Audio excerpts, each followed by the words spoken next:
Hi, this is Rizwan bin Sulaiman. And the other day I was reading an article. The title of the article was Critically Reviewing Literature, a tutorial for new researchers. After this research article, I was thinking that let me make this research paper into a presentation, and hence this is the presentation I am trying to present unto you.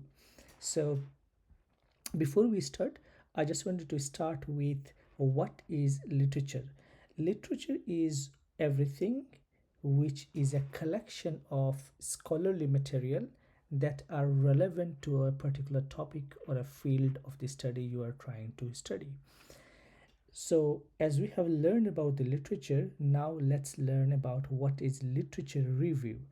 Literature review involves synthesizing and critically analyzing previous works, previous studies to gain more knowledge, to more information about a particular area. And after that, identifying some gap and establishing a context for your own work. So here what I meant by synthesizing is that whenever you are reading multiple papers, you will get some ideas and you will understand some patterns. So what you are doing, you are connecting those ideas and patterns and highlighting the relationship between each other. And now the main important thing is what is critical literature.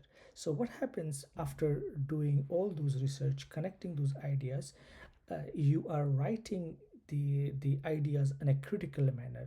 That means you are doing an analysis on the literature and then identifying the strengths. This strength doesn't only mean that improvement of the weakness or any kinds of major contributions. So there could be some sort of weakness and strengths of a particular paper. So not only identifying strength and weakness, it also involves some mistakes if those papers are having, if those literatures are having, let's say, poorly applied methodologies. Maybe some researcher overlooked some of those issues, and some researchers could come up with inconsistent results with particular data set, probably not defining any any not defining any concept particularly. The critical analysis also discovers some assumptions that may have not been taken. I will go through a couple of elements which should be included in the literature review. So here are five elements a good literature review should have. A good literature review not just is a collection of summaries. I have seen students writing the literature review which just look like a summary of different research articles, and that's it. So that shouldn't be the case. Instead, you need to focus on the body of the work overall, a holistic overview of the literature, the collective research on a particular topic. Moreover, you will also need to include if there is any sorts of inconsistencies. You are not just you don't need to write everything you are reading on a particular topic, but focus on the most relevant and most important works. So you are focusing on holistic overview, not a particular individual papers. Now let me discuss these five sections, what a literature review should look like in an in-depth manner. So first comes demonstrating knowledge. So these are the five things you need to include in your literature. So how you are demonstrating your knowledge, you are actually must be familiarized with the key research topic. So let's say there are some key research papers on your area, on your research. You need to be very familiar with those ones, and then you must also include those research works in your research, while you are writing your literature review. That should be in a systematic method and gathered with credible resources. You cannot go online and researchgate and Google Scholar and then download anything and everything and reading, just writing those papers. It should be all credible resources. When I'm saying credible resources, that means the resources should be, let's say, Springer, Taylor Francis, IEEE, SEM, and so on.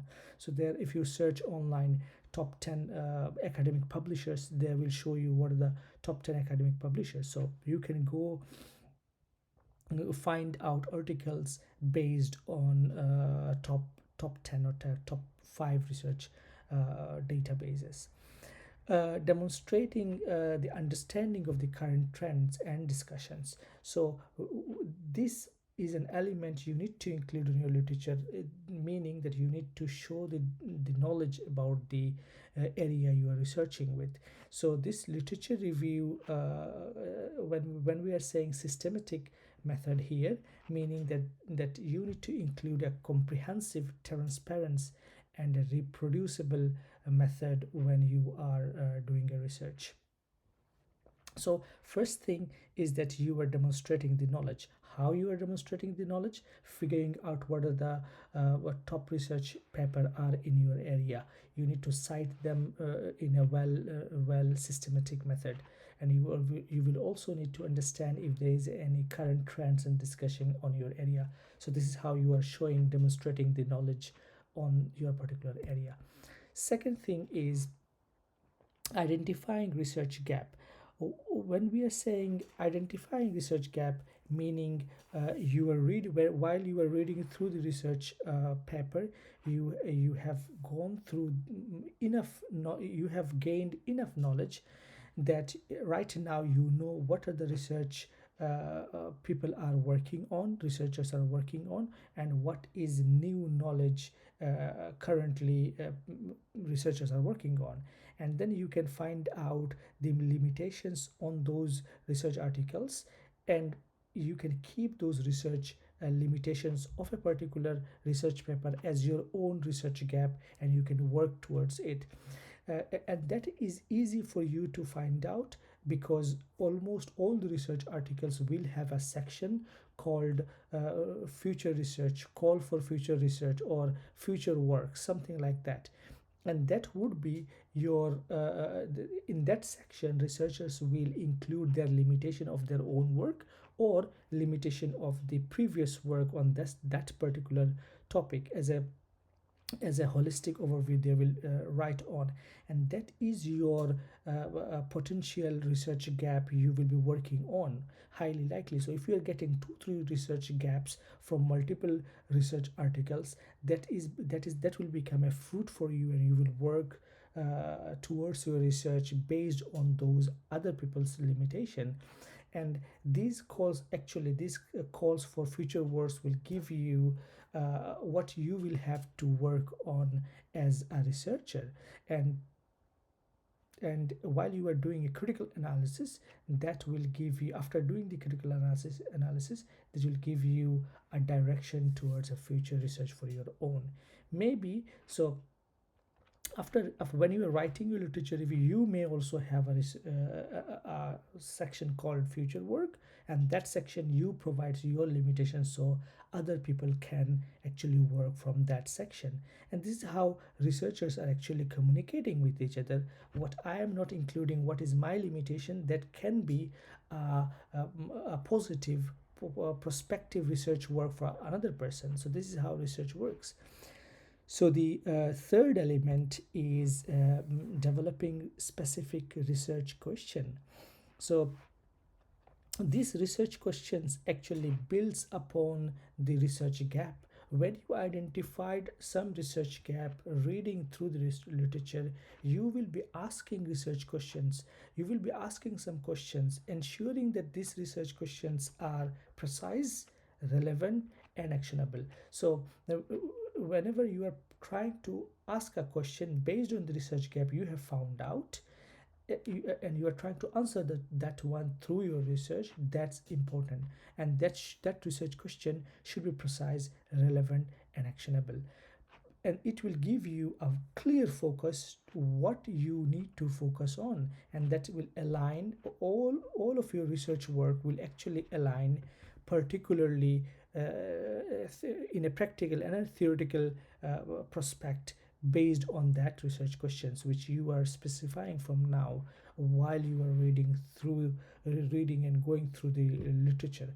And asking these specific research questions are important because whenever if you are writing a literature review for your master's thesis or a PhD thesis or maybe a research paper, examiners or the reviewers are actually looking through judging your final work based on on whether you have answered these research questions throughout your research work or not.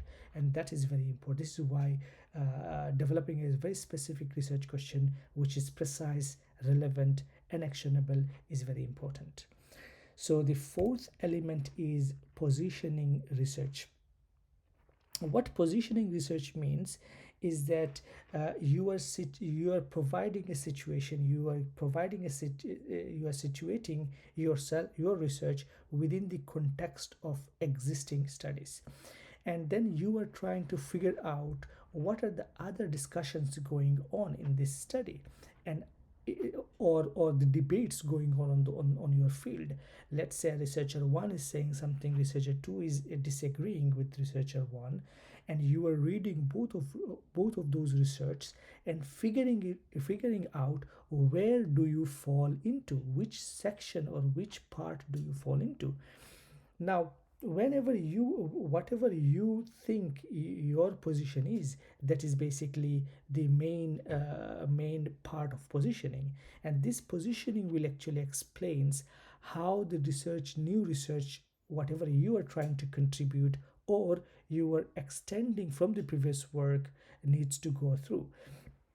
So what will happen is whenever you are doing a research, you will come across multiple problems, multiple issues, and all of those research paper, all of those issues are important, and that is an ongoing debate on your area, and these debates will actually suggest to you where you will be joining, and to clearly establish yourself which conversation, which debate you are joining or extending.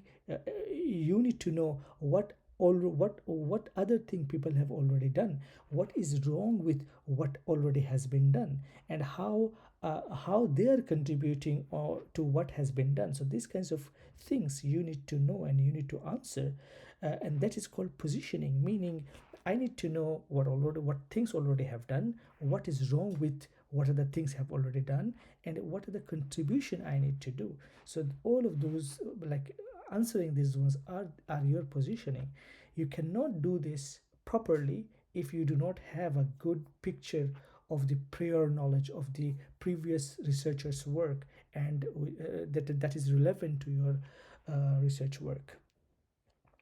So the fifth and the final element of a literature review would be developing a theory. What that means is that after reading through the literature's findings and everything, you will be able to develop or refine a new theory. You will be able to come up with a new hypothesis or a framework, or probably an idea which you are trying to address on your research while finalizing that research article. So after the last one, which is developing an idea, is the output of your extensive research work while you are working on the literature review.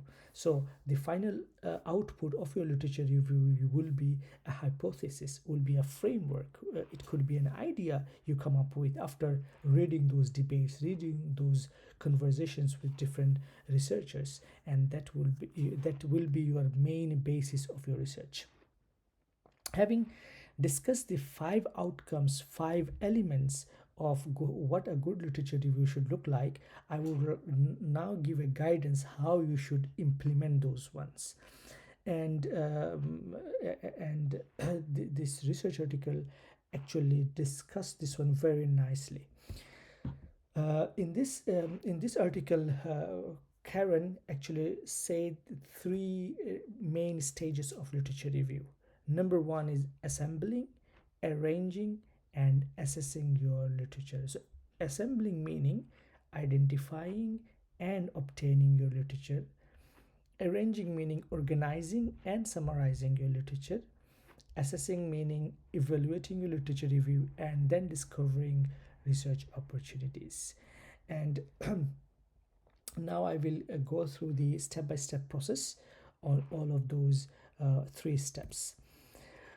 Assembling the literature. What assembling the literature means, when you look up the authors major articles, those who are the top researchers on your field, you need to have what they are doing and how we need to identify those articles. We go to different academic databases like Google Scholar, PubMed, and so on, and then identify those ones, and identify the top articles. And then we also need to figure out what is my keywords, what should be the search terms I will be looking for. So that is identifying your research papers. So right now I'm not doing anything, just identifying the research paper. Obtaining the research papers, meaning how you are getting it. It could be through university library, it could be through open source resources, and that could include let's say ResearchGate. In ResearchGate sometimes people also upload credible resources there. So you can also look up to your authors. Maybe you know someone who is the prominent figure in your research area. You may go to that particular person's profile in a Google Scholar profile, and then go through what he have done. Or maybe you have found out an article on a Google Scholar, and then you may go through what other people have cited on that particular paper. There are some AI tools which does the same thing, like Litmap or elicit.org. You can use those ones. There are multiple YouTube videos you can go through and see how those works. But if you are doing manually, you can do this way as well. Additionally, you can also go through the ResearchGate profile. People has a ResearchGate profile, and then people upload their research paper there. You can go there and then find out research papers. So identifying and obtaining are the first stage, which is assembling literature. Second one is arranging the literature. Or under arranging, there is organize and summarize. Organizing meaning you are organizing your literature with based on a category or themes or concept or methodologies. You are not categorizing your literature based on authors you are reading. It should be based on theme, it should be based on concept, it should be based on methodologies you are going through. And you may use some tools like you may use like Zotero, RefWorks, and EndNotes. You may structure using Excel, doesn't matter, whatever you use. Anything. I think I have a video on how to reference on Zotero. You can watch that one as well. But Zotero is a very good free tool where you can organize your literature, manage your manage your reference very well. And if you just invest a little bit time on learning those reference managing tools, it will help you in a long run. Second subsections of arranging literature is summarizing, meaning highlighting major findings, methodologies, gaps on those studies which we have already discussed earlier. Focusing on connecting ideas. So you were actually at that particular moment you are trying to not to include just summary of individual research articles, but at this time you may not only do those ones, you may summarize, but also you also need to discuss about that topic holistically, understanding, synthesizing the ideas, the trends, figuring out if there is any gap or not, and doing all of those ones, so which we already have discussed previously. So arranging literature, where organizing and summarizing is the subsections of arranging literature. The third section is assessing the literature. What assessing the literature meaning? Right now you are actually judging the quality of studies of other people's work, other people's methodology, and then identifying if there is any inconsistencies, if there is any gap, if there is any unresolved issues. So you must give yourself enough time to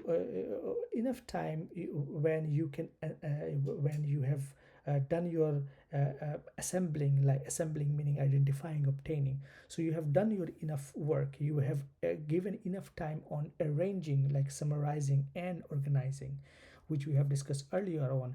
Now what you are doing as an anyone can do those two sections. The main important part of this literature review is that assessing the literature, and many experienced researchers actually stuck on this third stage, and it is most challenging one. This stage actually includes evaluating the quality and the value of the literature, discovering the opportunity to contribute on it. As we have mentioned earlier, that identifying and obtaining a literature are interconnected, same as like summarizing and organizing is also connected and goes hand in hand.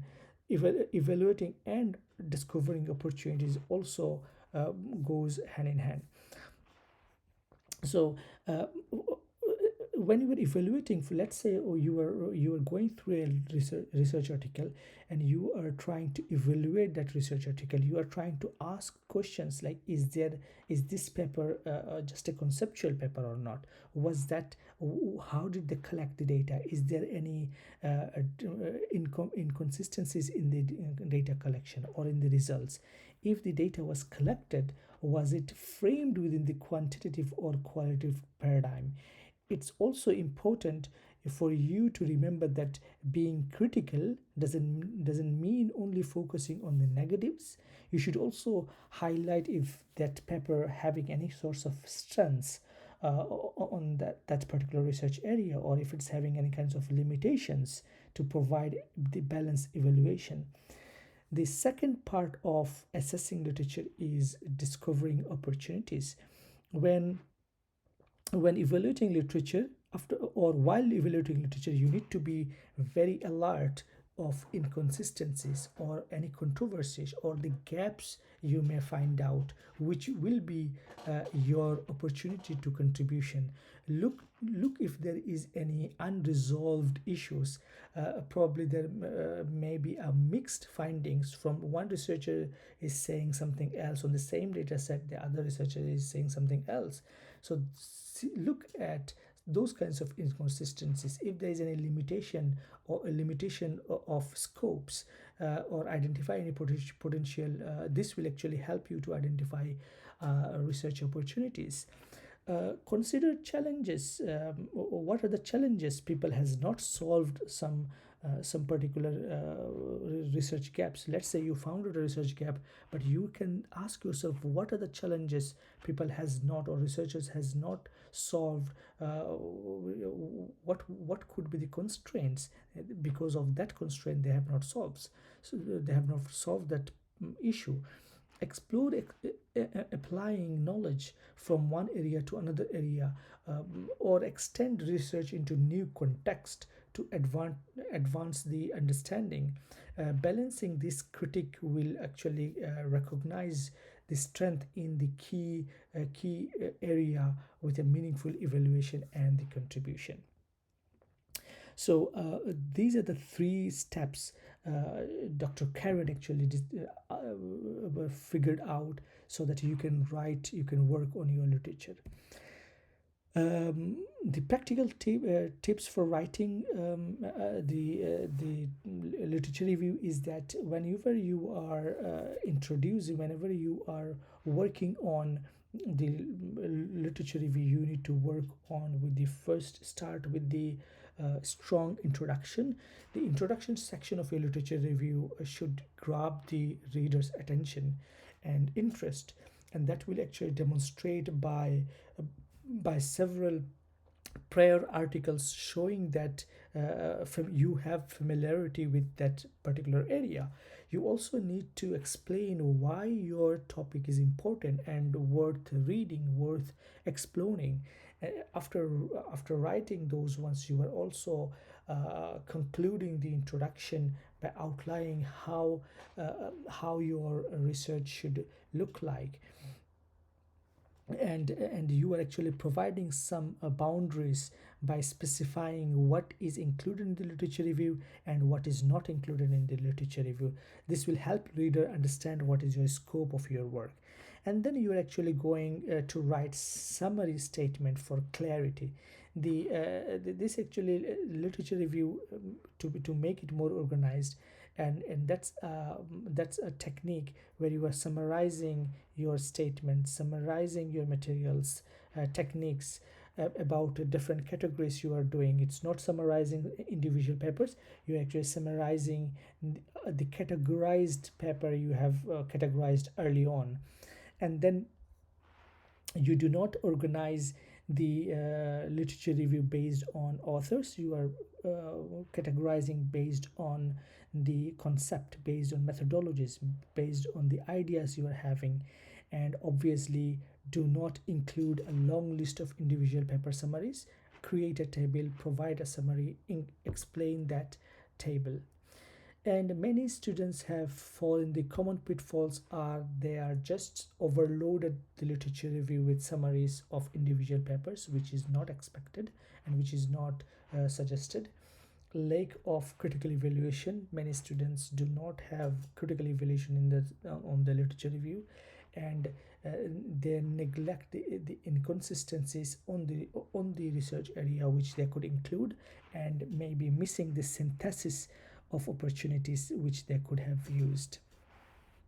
And we are at the end of our session, which the conclusion of this session is that demonstrate knowledge, identify gap, position yourself, and then follow the three-stage model which was developed by Karen. And I would give the all credit of this one to Dr. Karen. Use a systematic critical approach whenever you are writing a literature review, and stay organized and focus on a big picture, not an individual. Look at the bigger picture, look at the bird's view of your research area, and stay organized. Learn some referencing tools that will help you in a long run. And thank you very much for coming so far, almost like half an hour. Thank you very much. And if you have any questions, please reach out to me in LinkedIn or in the email. The first I have exact same name in LinkedIn. Thank you very much.